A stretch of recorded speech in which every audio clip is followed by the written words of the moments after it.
Muslim Representation in Film and Entertainment Media, featuring me, Sumaya Gori, as well as two of my close friends, Khadija Smith and Ruqayya Dusty. In this podcast, two of my close friends and I will be discussing the current state of Muslim American representation in entertainment media platforms, the sort of Muslim that is stereotypically represented on these platforms, the inaccuracy of these representations, and the hypersexualization and objectification of Muslim women that is a common trope in Western films and shows.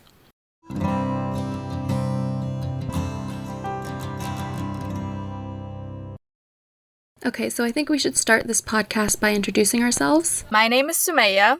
My ethnic background is just generally South Asian, Indian, Sri Lankan, and Pakistani.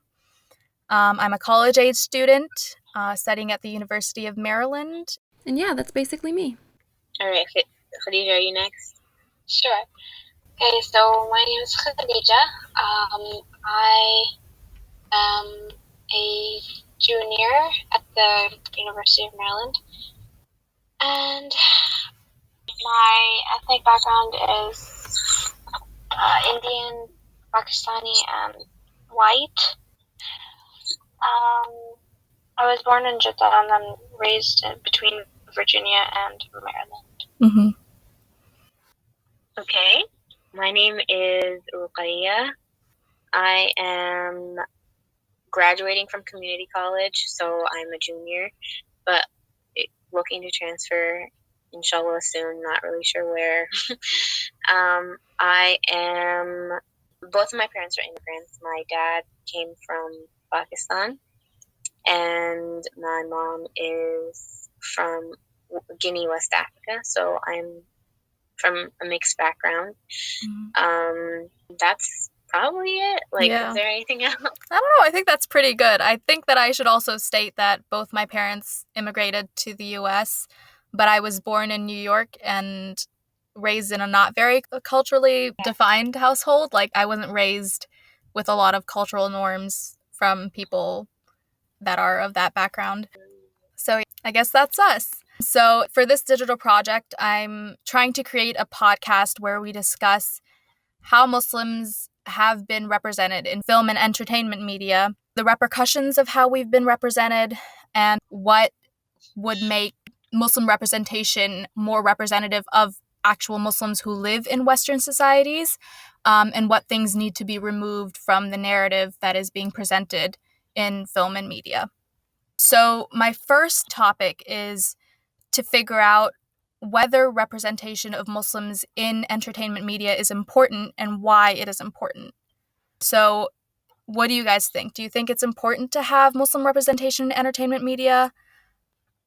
I think it is important because media is everybody's watching TV, watching, Netflix. Media is consumed by us daily, and it really, starts giving us an image of what the world looks like. We understand much of people that we've never interacted with by seeing what they're like through the media. We've been exposed to the world through the media, and so having a representation of who we are through that platform that every single person or most people in the world can access is important for us in maybe combating any sort of negative things that we see, the news or something like that. You see the human aspect of people rather than, headlines or anything like that. Yeah. I think it's also important because Muslims are a minority, especially Muslims in the States. We're very much the minority, and having entertainment media that people can consume could really show people that we are just as American as them, we are just as normal as them.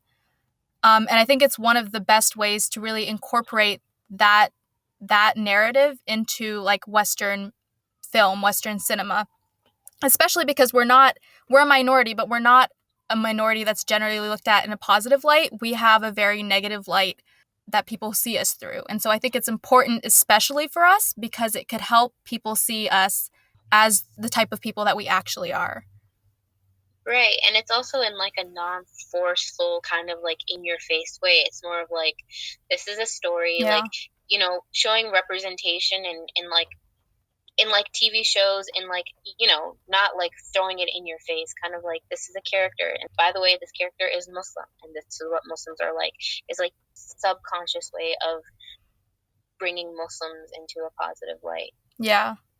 And I also think like it's important for people who aren't Muslim to see this, but I also think it's really important for Muslims to see Muslims in entertainment media, to know that like there are people like them in the world, and you can have role models that look exactly like you, that you can aspire to be as a young Muslim person. You know, you can aspire to be someone who is Muslim but is also a superwoman. You can aspire to be that because that's a thing that is normal, and that's a thing that is encouraged by Hollywood or by Western media in general. Yeah, well, first off, I feel like media is a really big player in how history perceives people after eras are gone. So, like, even if we look at, like, colonialism, like, how different colonists' expeditions, right, into certain countries were portrayed back home had a really big influence on how history was written later on, right? Mm-hmm. So much of Muslims' contributions to the society we live in are not given, like, we don't give credit where credit is due, essentially. Yeah. So by focusing the spotlight back on, you know, citizens of this country who do a lot, Mm-hmm. right, in all spheres, whether it's giving back to their own Muslim communities or the American community at large, it's we're not glorified, you know, in a way Mm-hmm. that is really our right in some aspects, Mm-hmm. as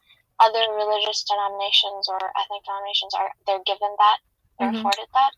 Yeah. So I think that's like a severe injustice, and yeah, it's also important. I feel like while we should definitely aspire to be, you know, in mainstream media, we should not confine ourselves to having to be given credit by them, yeah, even though they are Right. such a big industry and they reach so many people.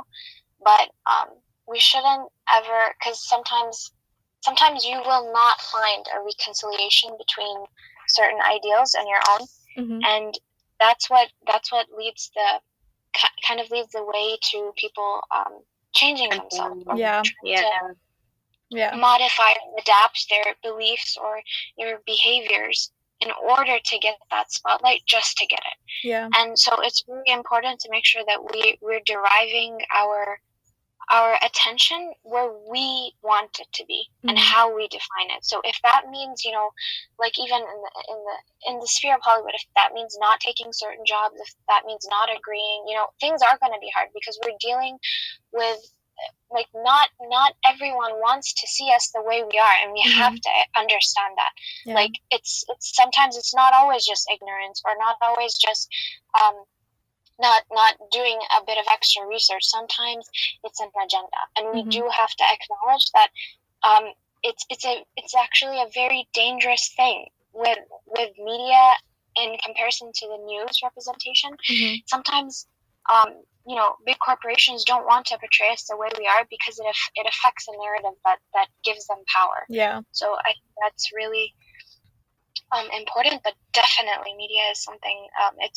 It's a tool and a weapon, and we need to wield it in a way that is on the side of justice. Yeah, and I definitely do agree with you. I think it's so important that Muslims really take hold of our own narrative, and we do not let opportunities or things that we think might help us come in the way of taking control of what we believe in and what we believe that Muslim Americans should be represented as.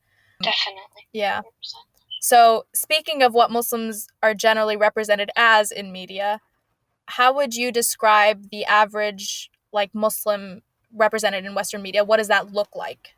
I guess what I've seen often, and I've seen this more like recently in, like, you know, the young, I don't know, coming of age movies, or like maybe the TV shows which are trying to be more diverse, is like the Muslim who is American and Western, but like prefers their westernized, so like religion is holding them back. You know, my you know, like my parents are forcing me to wear hijab, or I'm just not into it, or like Yeah. I want to have a you know, I want to do this and I want to do that, and I know it's against my religion, but like freedom and like, you know, God will forgive me and that kind of thing. And it's like, I guess kind of like, it's not really giving the justice to the religion in the way that a lot of Muslims, including me, and like I grew up with Islam and I grew up with it in a Western world.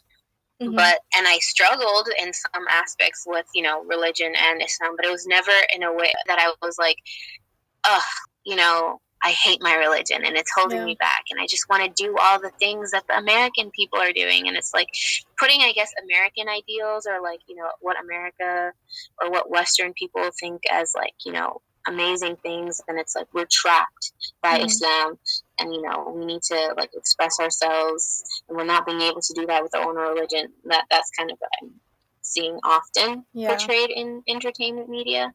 Yeah, and I also think that it's like a lot of the movie scenes show pious Muslims as being naive, like they just don't know what's going on in the world, and it's only when a white person enlightens them that they then are like, oh yes, I don't need to be doing this anymore. I don't need to be wearing a hijab. I don't need to be praying 5 times a day. This is not a thing that I should be doing. It's, you know, whatever. I want to be Western now. Just like you were saying, like it's just this idea that because we are Muslim and because we are practicing our faith, we don't understand what's going on in the Western world or in the world in general. Like, we don't get it. And if we did get it, we wouldn't be doing these things, when that's wholly untrue. And we do understand what's going on in the world, and we still want to practice our religion. Yeah, and it's not just like, oh, because you don't live life the way that we live life, or, you know, you just don't know what the real world is like. I mean, that's just one, like, Western world, like, ideologies are not the only ones out there. And there's, like, you know, very dangerous, or in a way, like, very, you know, confusing, I guess, even for Muslim people looking at this type of representation and being like, so is my religion not right? And, like, should I be throwing away my religion to be, you know, assimilating into American culture? Yeah. It also brings, like another extreme, which is like, yeah, the pious Muslim is seen as naive, but also it's like that person is kind of an extremist. Like if that person prays all the time, or if that person is like, you know, like very adamant on not going to bad crowds or something like that, it's like, like, you know. Yeah, that person's extreme, and then they link that to terrorism, and there's this whole thing of like Muslims who practice religion are extreme and therefore terrorists. And then that brings this whole narrative of like, if you see a Muslim, it's fine if she's not practicing or if he's not practicing. If you see a practicing Muslim, then you should be scared, you know? Then there's a problem. Yeah. Right. And it's also like there's also like this huge cliche of white people going to Arab countries and then seeing like these hugely violent Arab characters who hypersexualize their women, who will kill anybody for no reason, and who are just barbaric and need to be civilized by the West. This society that needs to be saved by the West. Right. Which I think is really harmful for non-Muslims and Muslims, but it also really plays in the political sphere where like we're seeing how Western societies feel like it's their duty to fix, in quotations, the Arab world or the Middle Eastern world or the South Asian world, because we don't follow their standards, so therefore they must be able to help us become more civilized, which is just right. And that's like such an old, like, historical, like, telltale sign of like racism and xenophobia, you know, like that is like the idea that culture is not like ours, that part of the world is not like ours, therefore they're less civilized, and we have to go in and make them like us because we are the most civilized, we are perfect, and we haven't created and perpetrated like millions of, you know, human rights violations all the time. Yeah, it's like Western society overlooks its own heinous crimes that they've done against other people, and instead are like, no, we're not the barbaric ones, you guys are. And they're instilling that in us, but they're instilling it in themselves too, that like, we're not civilized, we're barbaric, we don't have rules or laws that make sense, you know? And yeah, it's just this terrible narrative that's being portrayed about Muslims. And it's also like the fact that they're presenting these Muslims that are that are just Arab or just Desi, they're portraying that as being like the American norm, when that is so not the norm, because Muslims in America are very, very diverse, hailing from like all parts of Africa, all parts of Asia, both South Asia and East Asia, and literally everywhere in between. There are Eastern European Muslims who come from Muslim countries that happen to be white. They're like Muslims from literally every corner of the world. And the fact is that the largest population of Muslims in the United States is African American Muslims. And you never hear about these portrayals of like African American Muslims as being like normal or as being like part of the narrative, you know? Yeah. I think that's part of like the otherizing mission, to make the whole concept of a religion foreign. So when you attribute it to like, oh, you know, those societies over there across the seven seas, you know, who knows what they do, you know, back there, it contributes to the idea that you can demonize something. So when something is so foreign and so culturally removed that you can't find any possible human similarities, it's just so much easier to induce fear or you know, essentially plant the seeds of hate. Yeah, I definitely do think it's a really polarizing form of otherization. Right.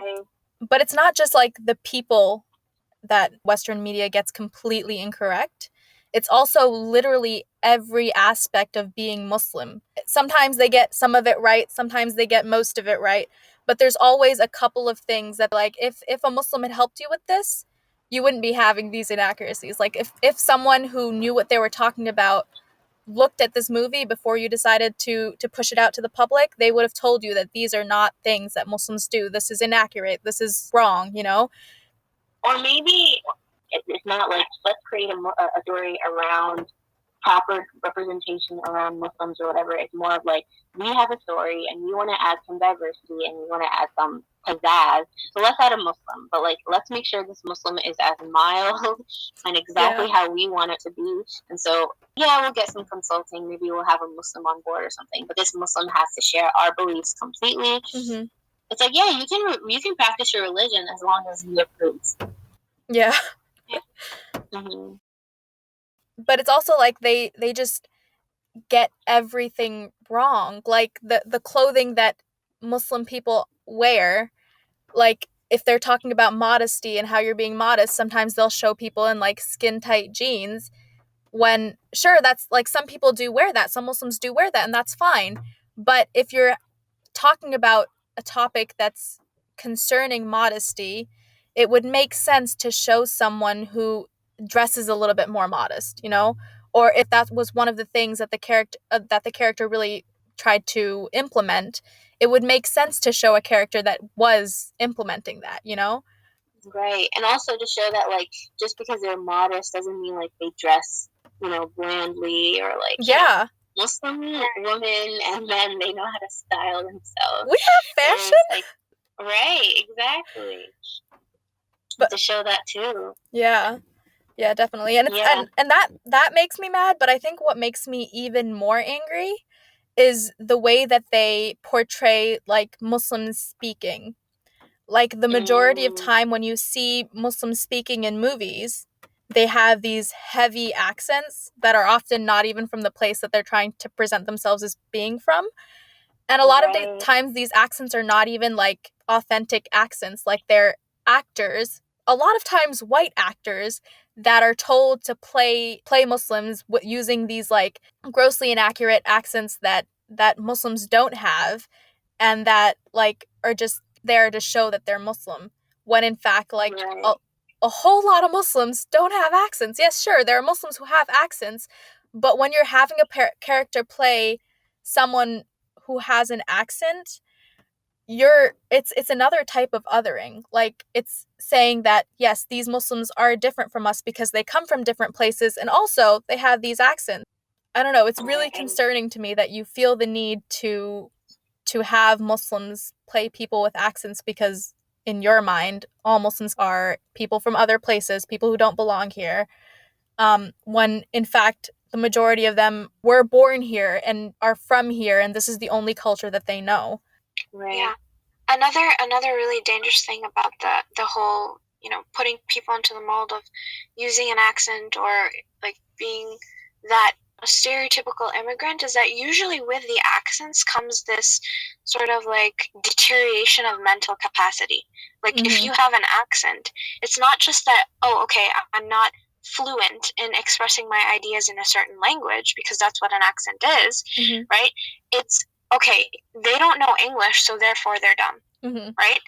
And there are so many immigrants in this country who do have accents, right? And they're Muslim, and they are brilliant, right? Yeah. So what does this do? It ends up degrading a person just because of their non-ability to conform and assimilate 100% to a degradation of their mental capacity, what they can offer to society and humanity at large.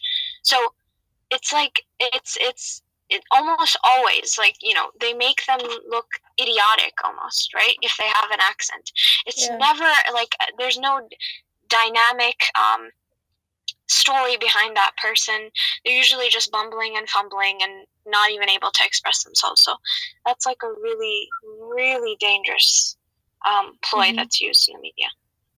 And another thing is like pronouncing Muslim names, and it's supposed to be a Muslim character pronouncing a Muslim name, and yet they pronounce it incorrectly. And I'm like, but why? Like, a Muslim would know how to pronounce their name. The fact that it's just these small details that you are getting wrong, it just makes it look like you don't have Muslims who are taking part in making sure that the Muslim representation is accurate, It's like your own assumption of what Muslims are going through or what they experience, rather than actually having a comprehensive idea through actual Muslims. In your writing room or in your direct, that's what I'm saying. Yeah, and another example of that is like Arabic. In like movies, when there's like a script with Arabic in it, oftentimes the Arabic is wrong. Like whether the Arabic just doesn't make sense, or whether it's like someone writing something down in a scene in a movie in Arabic, or there's like something that has Arabic lettering on it. It oftentimes is actually not even Arabic, which just like utterly confuses me, because it's so degrading to have something that is supposed to be Arabic not be Arabic, especially if you're an Arab American or you're like a person who can understand a little bit of Arabic or who can read and write Arabic, which is a lot of Muslims, and a lot of Muslims in America too. It's just like sort of brushing aside the idea that we matter, or that it matters to be accurate about how you're representing us. It just totally like degrades that whole idea. Right. Yeah. That whole concept of like verification of information, it makes me wonder, like, we're sitting here, we're having this conversation. How many of us and people like us and our friend groups would actually be asked to be a consultant for something like this? Are they looking? Do they care? And that's the main question that I ask myself. Like, would I ever be asked to do this? And what is the agenda? If they did ask me, would I keep all my beliefs intact? Were I to be asked, And I don't know. It's like, I feel like they're not looking to appeal to us as an audience. Like, we know that for a fact. Like, based on how you're portraying us, we're gonna get riled up. We're gonna be, offended by these constant microaggressions, right? But so who is this appealing to, right? We have to ask ourselves, when these movies are they made to appeal to the Muslim audience? Probably not. They're made to fit a general narrative that is a lot easier for other people to swallow.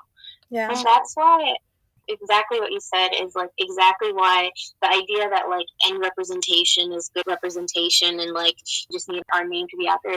In 2020, that should not even be a concept. Like at this point, we have been exposed through years of different types of representation. We've seen that. Like we've seen Muslims. Yeah. It's now like time to say, let's widen that.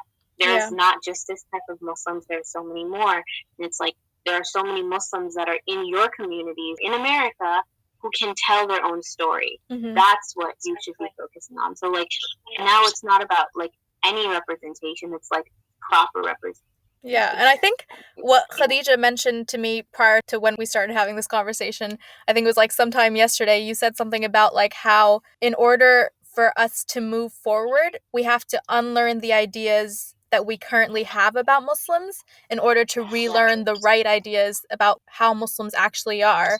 And so I think that like having any representation is horrible because it's forcing that narrative that has been told time and time again about how Muslims are. And it's not allowing us to unlearn that narrative and then relearn what Western Muslims actually look like. So yeah, and so I did want to talk a little bit about one of, I think, the worst aggravations against like the Muslim world in general in terms of how it portrays Muslims, which is the movie Aladdin. And just as a disclaimer, I kind of love Aladdin, but like it's still horrible, but I do like it. Like the songs are really catchy. Like, yeah. You can't deny that. Yeah. But it just shows how blatantly people do not care about the fact that hundreds of thousands of Muslims will be watching this movie and will notice that you did not care about how you were portraying them. Right. So the whole idea that the city of Agrabah, like, what is it? What is it? I don't understand. Yeah, is it a city? Is it? What is it? Where is it? Yeah, where is it supposed to be? It's the East, guys. The unknown, untapped. The middle of the desert. But then, like, wait, what is the architecture? Because I clearly see, like, Persian influences. Yeah. There's totally Indian influences. It's just the clothes, the design, everything. Mm-hmm. Yeah, and is it like Arab? Is it Persian? Is it South Asian? What is it? So that was like a huge concern in the original movie that came out in like 1993. And then for the remake that they just recently made, they decided to say that it was supposed to be a cosmopolitan city. So the fact that there was a bunch of influences from all over the world was accurate. And this really gets to me because that's not what it is. You're just trying to account for the fact, yeah, you didn't care enough to figure out what sort of city it's supposed to be.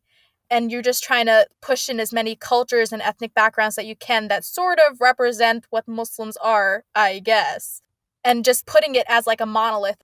This is what all Muslims are. It's very lazy. Yeah. And then, like, the lyrics that came out in the original movie before they decided to change around the lyrics so it wasn't as racist, in quotations, because it's still very racist. The original song referred to Agrabah as a place where they cut off your ear if they don't like your face. Oh. Yes.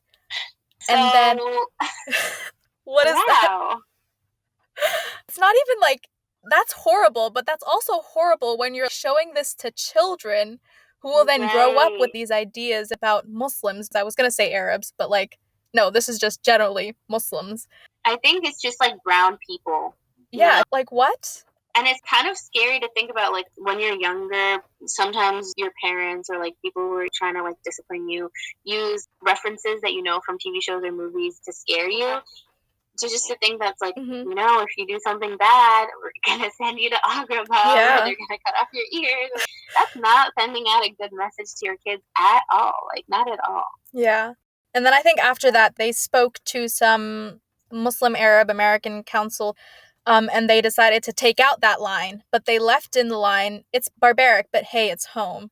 Oh my God. Wow. Yeah, and this is almost worse. It's like calling Agrabah barbaric because its civilization is dissimilar to your own. What are you trying to do there? And then on top of that, every single one of the bad guys in the original version, they changed this in the new one, but in the original version, all of the bad guys had foreign accents. But Jasmine, her father, and Aladdin all have American accents. Oh my God, I just realized that. Yep. Isn't that crazy? Kind of crazy. And this was going back to what, Khadija, you were talking about how, like, they're furthering this othering narrative and saying that accents mean you're dumb and accents mean you're evil. Bad. Yeah. 100%. I don't know if you guys have ever noticed, but also, like, the kuhl, when they put the eyeliner on, it just goes up there when it's an evil guy. I don't know, it's just an observation. Hilarious. You're gonna have, like, one bright-eyed, bushy-tailed, good Muslim guy, but then, like, whoa, when they're evil, God, they have, like, 10 pounds of eyeliner looking like a raccoon over here. I mean... Right. That's not even, like... I like kuhl. I use it. I wear kuhl as well, and it's also, like... I don't know if you've noticed this, but I've seen this in a couple of movies. The good Muslim guys are always lighter skinned.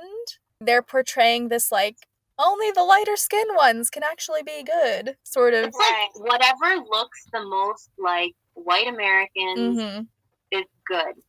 Yeah. Right, with a little bit of that like tantalizing Muslim spin to it, right? Because we want to add to the drama. Yeah.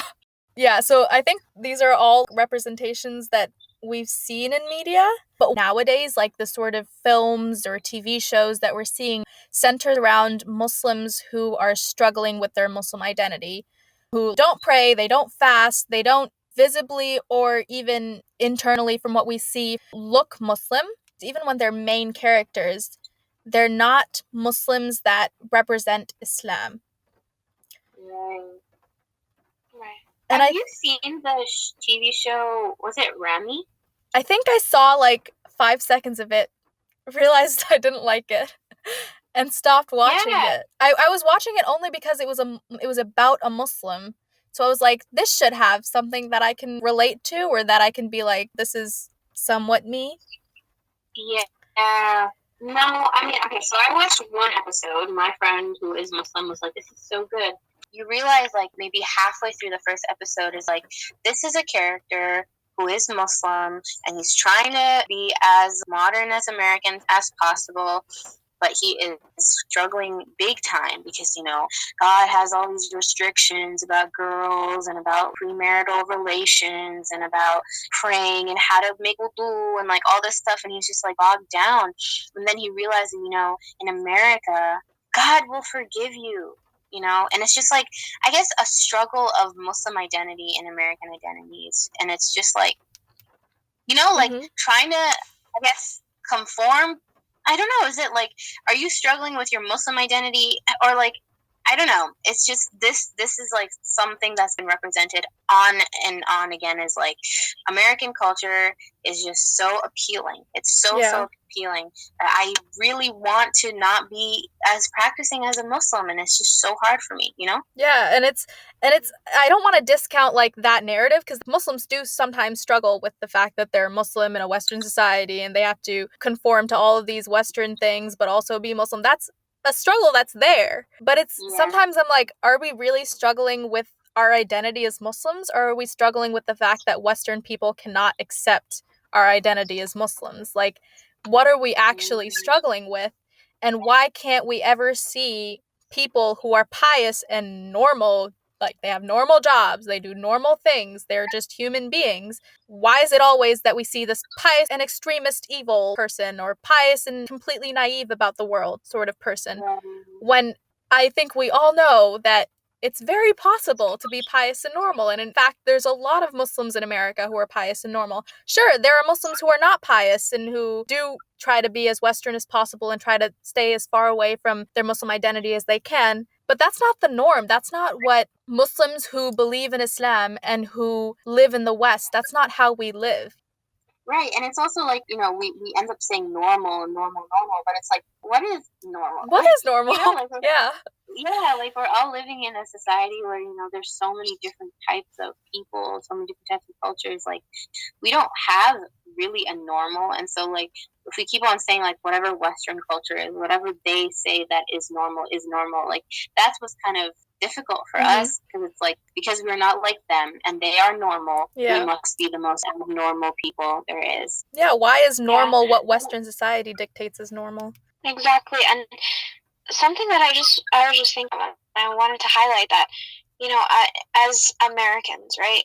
So much of our narrative about this country, you know, the place that all people from around the world came to, melting pot, quote unquote, like there's not supposed to be one standard culture, right? As a secular state, we always take it upon ourselves to talk about how, you know, okay, this is not supposed to be a Christian state, right? Or it's not supposed to be a WASP state, a white Anglo-Saxon Protestant state. So using those very exact ideals, right? We know that history denies all of that, and that it does uphold certain people's rights over other people's rights and certain narratives. But if we use that to our advantage, to say, like, who are you to dictate what normal is, as you were saying, right? Who are you who are we to have an inferiority complex? Like, what reason do we have? Yeah. And I don't know, I feel that just elevates the conversation a bit, and we don't have to fit in. And other religious groups, right, that are totally steadfast and not veering away from their beliefs whatsoever, never have this backlash, right? Mm-hmm. They never get this, they're always cut a slack for being pious. Faith at its very premise is usually something portrayed as where you derive strength from, right? Where it's something honorable. You're people of grace. That's how it's supposed to be portrayed, no matter what faith you are. And yeah, for us, it's always the one thing that divorces us from this American culture, right? The one thing that's like completely, you can never reconcile. There's no reconciliation. It's either you're Muslim and you're different, or you're American and you're like us and you just strip everything, right? Make sure that in trying to be normal, right, whatever that is, we stay different, because that is what makes this country beautiful, right? It is what made it different. And I think also we should try to learn from so many other religious groups, racial groups in this country who had to deal with very overt forms of oppression here, right? How did they elevate their conversation to make it their own? How did they bring themselves to the table, take a seat, you know? And sometimes, like, you don't even want to be included on that table, right? Yeah. Make other people listen to you. Make our own table. It's so important. Exactly. I think you're completely right. Sometimes we just have to turn the conversation on its head and be like, who are you to say that this is normal? We're going to make our own normal, and we're going to do it the way that we want to do it. Settling for for really unproductive state of mind to constantly be combating. You know what I mean? To constantly be on the defensive. Because in doing that, you're just getting spoon-fed. You're getting spoon-fed who you are, and it's a power dynamic. We need to reclaim that. Yeah. And I also think this narrative is really, really harmful because it also just polarizes Muslims who don't fit in that mold of, like, I believe all of these Western norms, to the degree that people are told that these are the Muslims that you should be afraid of, the ones that don't fit in this mold of, like, I accept all Western ideals and I don't have any Muslim identity for the most part. And that's really, really harmful for Muslims as well, not just in the entertainment world, but like just generally in politics, in society, to have to face this sort of backlash. Right. The last thing I did want to touch on was Muslim women objectification and hypersexualization in the Western entertainment industry. Right. Oh God, I've seen this so much. Yeah.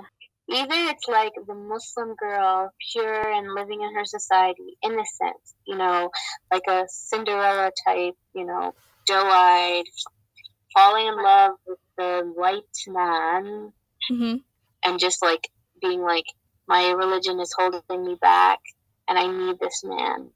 Yeah. He loves me.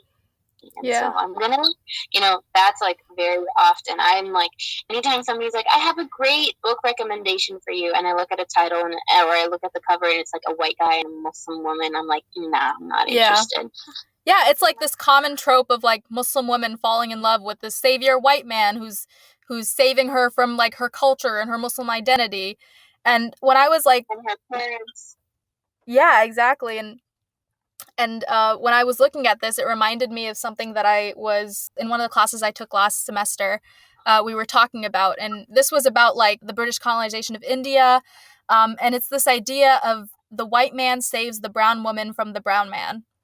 Right. And this was talking about the fact that they got rid of a Hindu practice by the British when they came in and colonized India. But I think it's really, it makes sense in this context too. It's this patriarchal idea that like there's a brown man that's mistreating you, and so I, a white man, will save you. And it's like you're portraying this idea that Muslim women cannot speak for themselves, they cannot act for themselves, they are in the possession of brown men, and then they're in the possession of white men. And nothing really changes because white men will oppress you just as much as brown men, and in many cases more. And it's just this idea that, like, we're not human beings with thoughts and feelings and emotions. We are things to be passed around, to be portrayed in certain ways, to make certain points. We're not human beings. We're objects. Yeah. And I think, Khadija, before you were talking about that music video? Right, yeah. So recently, it's been taking kind of like a different turn. Perhaps it's because of a different medium, but I've noticed a lot in music, right? In the music industry, specifically like rap, the shift from, religious clothing being something more pious and, like, as you were saying, like a form of like naive innocence. It's I've seen a lot in the music industry, the complete opposite spectrum. So it's kind of like weaponizing Muslim women's sexuality in a way. So, for example, there was a really big controversy recently provoked by the rapper French Montana's recent, like, I don't know what it was actually, like a premiere to his album or a music video. French Montana, he used, like, he's actually Muslim, so he was sitting in the middle of a row of these, it almost looked like clone-like in a way, like these Muslim women in black abayas, and then they were wearing the niqab, which is the face veil. But, like, contrast that, they're wearing knee-high leather boots, right? And they're sitting in a way that's like, I mean, fine, I can wear knee-high leather red boots if I want to, but you can tell that it's recalling an idea in our subconscious of, like a stripper model. Right. You know what I mean? Like, they're all sitting next to him, they're leaning onto him, completely unrecognizable. One looks exactly the same as the other, heavy makeup on what you can see of them. And he's using them as a prop. Mm-hmm. We know that. And it's like, okay, we're going to make this interesting. Instead of you dancing on a pole naked, we're going to make you covered up and still be drooling over me. Do you know what I mean? And it's like a complete mockery of the honor that people who attempt and try and struggle to wear these clothes, right? It's completely weaponized. And as somebody who wears the niqab, right, somebody who does wear the face veil, it is so offensive how they're using something that is supposed to be a symbol of striving for greater piety, right, of engaging in that challenge, a real challenge of suppressing your desires, right, physical desires for the pleasure of God, right, and using that very thing as indulgence. Do you know what I mean? Mm-hmm. So I've seen a lot of that, like hypersexualization. And not only that, like in that one, they're actually covered, but I've seen in so many other clips of music videos where you have people who are dressed in like bikinis, right? Mm-hmm. And they're twerking over guys. And what do they have on their face conveniently? Oh, God, we have like a gold lace niqab. Yeah. I mean, it's a manipulation that's not theirs to use. Yeah, and like a perversion of what is so sacred to Muslim women. Yeah, and it's just this idea of this thing that Muslim women cannot get away from, the objectification of their bodies, which as Muslim women, that's what we strive to be farthest away from. People objectifying our bodies. And then they fetishize these pieces of clothing that Muslim women choose to wear to show their devotion to God.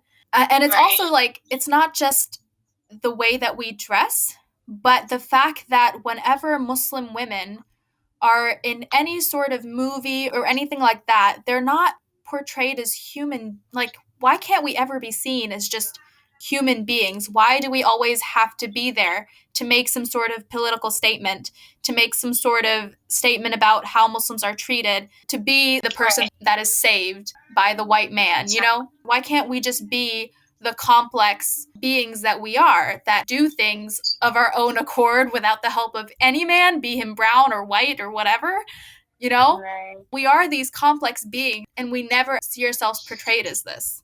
Yeah, always accessories, right? Accessories to a man. And that's like a classic trope of the patriarch, right? Mm-hmm. That your meaning will always be attached to being in service of some way to that main male lead, right? Mm-hmm.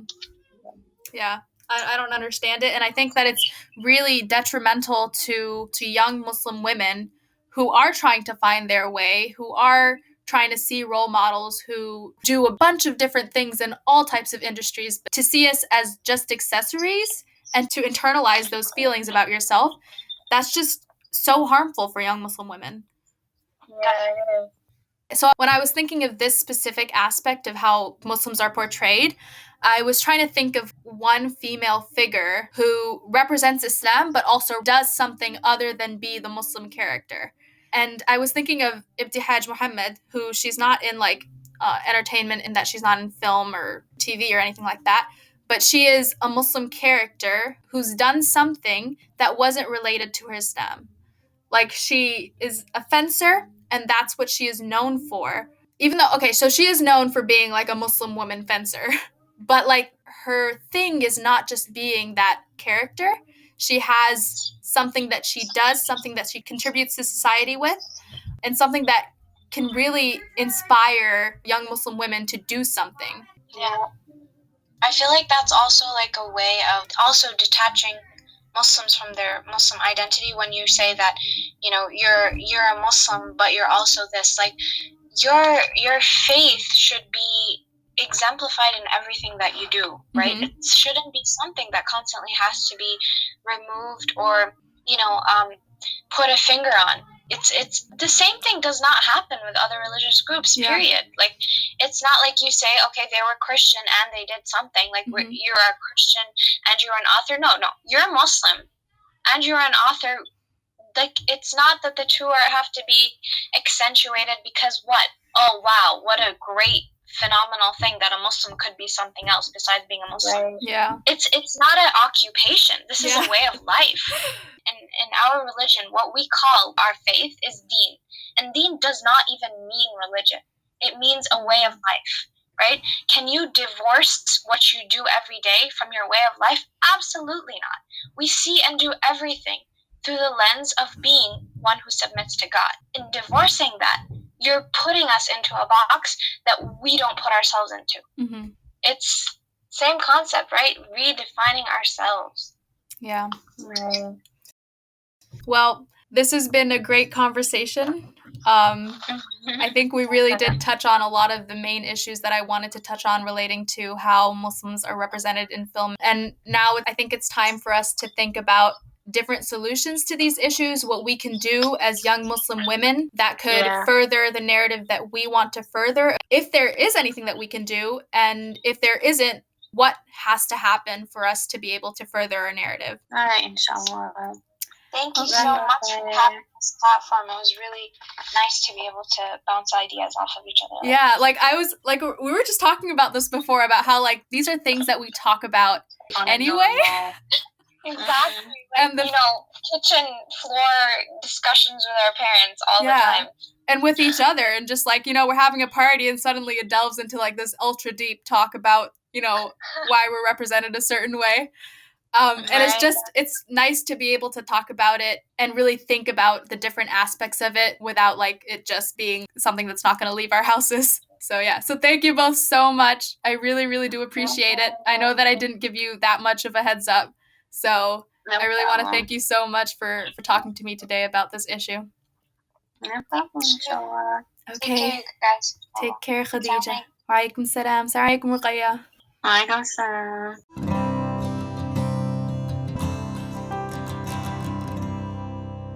Thanks for listening to part 1 of this podcast, where we discuss Muslim representation in media. To hear us talk about potential solutions to this issue, please click the link in the description for part 2.